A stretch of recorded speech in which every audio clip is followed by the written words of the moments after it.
So, hello guys and welcome back po ulit sa aking channel.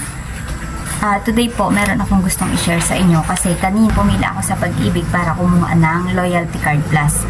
Kaya lang, hindi ako nakapag-proceed kasi nung check na nila yung information ko, nalaman nila na mali pala yung mother's maiden name na nai-input ko dun sa MDF or Members Data Form na pinilapan ko before. And hindi ko rin alam na meron palang mali kasi nalala ko 18 years old pa lang ako nung kinuha ko yung Pag-ibig number ko. And hindi ko rin alam na mali nga yun kasi nga nakapag-loan naman ako ng walang problema. And nakakuha din ako ng loyalty card, yung old ID dati. So nalaman ko lang nitong gusto ko nang kumuha ng Loyalty Card Plus.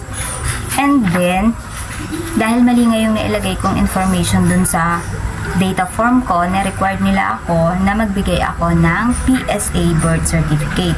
So, para i-double check nila kung tama, kung ano ba yung tama. And then, binigyan din nila ako ng MCIF or ganito siya. Yan.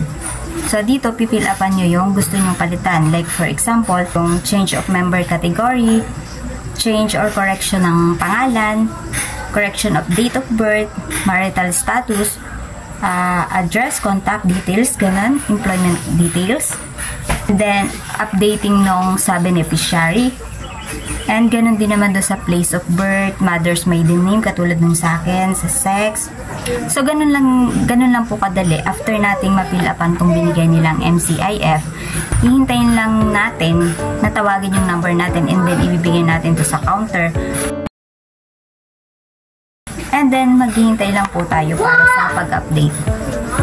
And then, diretso na rin po yung process ng pagkuha ng Pag-ibig Loyalty Card Plus. So, siya nga pala guys, if ever po na wala kayong PSA or hindi nyo makita yung original nito, don't worry po kasi tinatanggap naman nila itong Certificate of Live Birth kung nakikita nyo yung in-attach kong picture. And make sure lang po na meron na kayong mga Xerox copy ng mga documents na kailangan nyo para dire-diretso na ang process once na tinawag na ang number nyo.